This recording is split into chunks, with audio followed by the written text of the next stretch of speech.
సుమన్ టీవీలో మీ business promotions కోసం ఈ కింది నెంబర్ను సంప్రదించగలరు. Welcome to Vishnu talks. నేను మీ విష్ణు. ప్రస్తుతం నాతో పాటు founder and CEO of wealth tree group Dasari Prasad garu ఉన్నారు. వారితో మాట్లాడదాం. సార్ నమస్తే. సార్ దాసరి ప్రసాద్ గారు నమస్తే అండి. Welcome to Vishnu talks. So Prasad గారు, ఇప్పుడు 2020కి ముందు వరకు మార్కెట్లో 1 కోటి లోపలే ఉండేవాళ్ళు. డిమాట్ అకౌంట్లో కానీ మార్కెట్లో పార్టిసిపెంట్స్ 1 కోటి లోపలే ఉండేవాళ్ళు. సరే, 2020 లాక్డౌన్ తర్వాత అంటే జూన్, జూలై, ఆగస్ట్ నాటికి 3 కోట్ల మంది వచ్చారు. ఇది 2020కి. దాని తర్వాత అంటే 2021 తర్వాత ఆల్మోస్ట్ 3 కోట్ల మంది వచ్చేసారు మార్కెట్లోకి. అవును. ఇంకా ఇప్పుడు చూస్తే 17 కోట్లు, 18 కోట్లు. మరి ఇప్పుడు ఆ నెంబర్ ప్రజెంట్ ఎంత ఉందో మనం ఒకసారి చూద్దాము. సో చాలామంది ఈ లాక్డౌన్లో చాలామంది ఇంట్లో ఉండడము, సో వచ్చిన డబ్బంతా తీసుకొచ్చి మార్కెట్స్లో పెట్టేసేసారు. ఆ టైంలో 21, 22 ఆ టైంలో కూడా మంచి రిటర్న్స్ రావడం జరిగింది. లాస్ట్ ఒక 6-7 మంత్స్ నుంచి చూస్తే మార్కెట్లో సిచ్యువేషన్ ఏంటంటే 86,000 ఉన్న మార్కెట్ 76,000కి వచ్చేసింది. ప్రస్తుతం మార్కెట్ ఏమో 76,000 దగ్గర ఊగిసలాడుతోంది. నిఫ్టీ ఏమో 23,000 దగ్గర ఊగిసలాడుతోంది. మరి 2020, 21 తర్వాత ఎవరైతే మార్కెట్లోకి వచ్చారో సో వాళ్ళందరూ ఇప్పుడున్న ఈ మార్కెట్ సినారియోని ఎలా అర్థం చేసుకోవాలంటారు, ఎలా ఫేస్ చేయాలంటారు, అండ్ వాళ్ళకి మీరు సో ఇప్పుడున్న మార్కెట్ని ఎలా ఎక్స్ప్లెయిన్ చేసి చెప్తారు? చాలా మంచి టాపిక్ అండి ఇది. బేసిక్గా అసలు ఇండియాలో మార్కెట్స్ ఫాల్ అనేది ఎప్పుడెప్పుడైనాయి, ఆ తర్వాత ఏమైనది, ఈ అవగాహన అనేది చాలామందికి లేదు. సో 2021లో మీరన్నట్టు ప్రతి ఒక్కళ్ళు almost retail participation is improved by more than 15%. అంటే 32% రిటైల్ పార్టిసిపేషన్, 46-47% రిటైల్ పార్టిసిపేషన్ పెరిగింది. వీళ్ళందరికీ అసలు అంతకుముందు మార్కెట్ మీద పెద్దగా అవగాహన లేని వాళ్ళనే చెప్పచ్చు, కొత్తగా వచ్చిన వాళ్ళు. అయితే ఇప్పటిదాకా వాళ్ళు చూసింది ఓన్లీ బుల్లిష్ ర్యాలీ. అంటే ఏంటంటే సింపుల్ ఎగ్జాంపుల్ చెప్పాలంటే వాళ్ళ ఎక్స్పెక్టేషన్స్ ఎట్లా ఉన్నాయంటే మినిమం 100% రాకపోతే ఇన్వెస్ట్ చేయడం ఎందుకు అనే లెవెల్కి వెళ్ళిపోయారు. కానీ మార్కెట్లో ఆ రియలిస్టిక్ ఎక్స్పెక్టేషన్స్ ఏంటి, అసలు మార్కెట్స్ ఎట్లా మూవ్ అవుతాయి అన్న తర్వాత ఏం జరిగింది అనేది తెలుసుకుంటే ఇప్పుడు అంత ప్యానిక్ కావాల్సిన అవసరం లేదనే చెప్పాలి. దాని గురించి కొన్ని స్టాటిస్టిక్స్ చూద్దాం. ఫర్ ఎగ్జాంపుల్, ఇన్ 2008లో ఫస్ట్ టైం నిఫ్టీ ఫాల్ అయింది. Major falls, we talk about 3-4 major falls.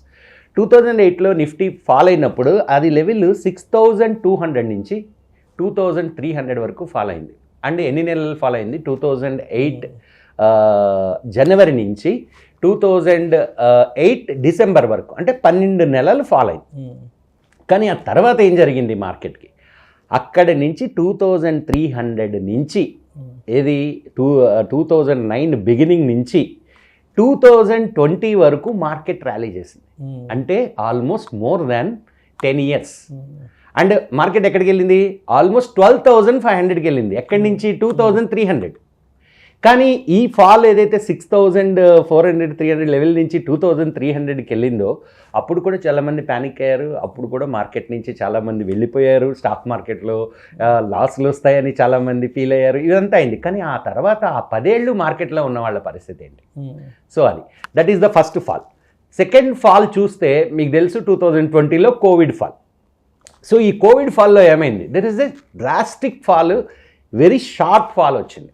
So బేసిక్గా 2020 బిగినింగ్ నుంచి జనవరి నుంచి almost 3 months market is collapse. 12,500 level నుంచి 7,500 లెవెల్స్కి వచ్చింది. జనవరి, ఫిబ్రవరి నుంచి కోవిడ్కి సంబంధించిన న్యూస్ ఎక్కువ రావడం మొదలుపెట్టింది. తర్వాత మార్చి 2nd వీక్లో లాక్డౌన్ అవ్వగానే so there is a sharp fall. Almost 5,000 పాయింట్లు పడింది నిఫ్టీ. అంటే 12,500 నుంచి ఆల్మోస్ట్ 7,500కి వచ్చింది. 7,500 అది ఎప్పుడు? ఆల్మోస్ట్ 3 months, అంటే 4th month 5th month తర్వాత, అంటే జూన్ జూలై తర్వాత అగైన్ మార్కెట్ స్టార్టెడ్ ర్యాలీయింగ్. ఈసారి అది 12,500 కూడా బ్రేక్ అయ్యి 18,500 వరకు వెళ్ళింది. సో ఆ డేట్స్ చూస్తే almost it is 2021 September.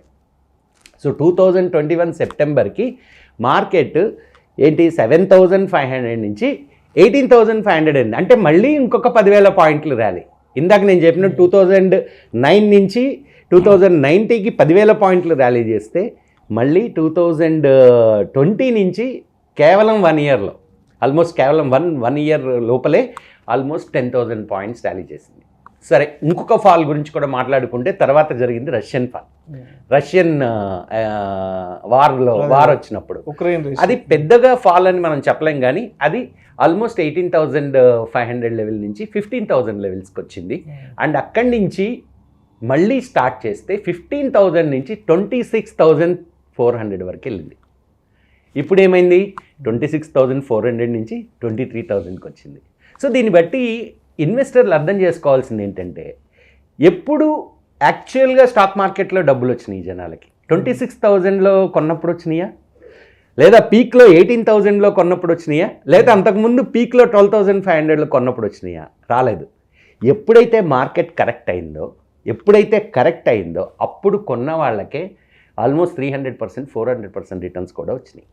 So మీరు స్టాటిస్టిక్స్ చూస్తే ప్రతిసారి ఫాల్ అయినప్పుడు ఫస్ట్ టైం ఒక 2,500 పాయింట్స్, తర్వాత ఒక కోవిడ్ ఫాల్లో ఒక 5,000 పాయింట్స్, ఆ తర్వాత రష్యన్ వార్లో ఒక 3,000 పాయింట్స్ నిఫ్టీ వరకు చూసుకుంటే. సో ఇలా చూసుకుంటే ప్రతి 3,000 ఆ కరెక్షన్ తర్వాత మినిమం 10,000 పాయింట్స్ ర్యాలీ అనేది జరిగింది. ఇప్పుడు కూడా జరగబోయేది అదే. బట్ పాయింట్ ఏంటంటే, ఎస్, ఈ పర్టిక్యులర్ ఫాల్ అప్పుడు ఆ పర్టిక్యులర్ మార్కెట్ కండిషన్ ఏంటి, అది ఎంతవరకు రావచ్చు, అండ్ ఎలా అది ఎప్పుడు రివర్స్ అవుతుంది, అండ్ ఎప్పుడు అది మళ్ళీ పైకి వెళ్తుంది అనేది ఓపిక్గా వెయిట్ చేసి stay invested in the market. That is only the way that you can make money in stock markets. So బేసిక్గా ఏంటంటే, షార్ట్ టర్మ్ మనీ గనక కోసం చూస్తే గనక స్టాక్ మార్కెట్లో అంత ఈజీ కాదు. ఎందుకంటే కరెక్షన్స్ అనేవి మార్కెట్లో ఉంటాయి. ఎందుకంటే ప్రాఫిట్స్ చేసినప్పుడు ఆ ప్రాఫిట్స్ ఏదో ఒక రూపంలో జనాలు తీసుకోవడం అనేది తప్పదు. అది ఒక రీజన్ వస్తుంది. అది రష్యన్ వార్ అవ్వచ్చు, కోవిడ్ అవ్వచ్చు, లేకపోతే ఎకనామిక్ రిసెషన్ అవ్వచ్చు. బట్ ఏ రీజన్ వల్లైనా మార్కెట్ కరెక్ట్ అయినప్పుడు అక్కడ కొన్న వాళ్ళకి 3 to 4 times వెల్త్ క్రియేషన్ అనేది జరిగిందని లాస్ట్ 20 years హిస్టరీ చెప్తుంది. సో దీన్ని బట్టి నేను ఇచ్చే సలహా ఏంటంటే, be patient when you are in stock markets. In fact Warren Buffett quote కూడా అదే. So stock market is an instrument which transfers money from the impatient to the patient. అంటే ఏంటంటే, ఓపికగా ఉన్న వాళ్ళకి స్టాక్ మార్కెట్ డబ్బులు ఇస్తుంది. సో ఈ విషయాన్ని ప్రతి ఇన్వెస్టరు అవగాహన చేసుకుని దాన్ని కనుక ఫాలో అయితే, నేను చెప్పిన ఎగ్జాంపుల్ చాలా క్లియర్గా ఉంది లాస్ట్ 20 years నుంచి ఏం జరిగిందనేది. సో ఇక ముందు కూడా అదే జరగబోతుంది. కాబట్టి stay invested in the market, be patient, don't be panic, and subject to market risk. Yes, yeah obviously market కండిషన్ని బాగా అవగాహన చేసుకుని దాన్ని బట్టి డెసిషన్ తీసుకోవడం అనేది చాలా చాలా important. Thank you sir. Thank you.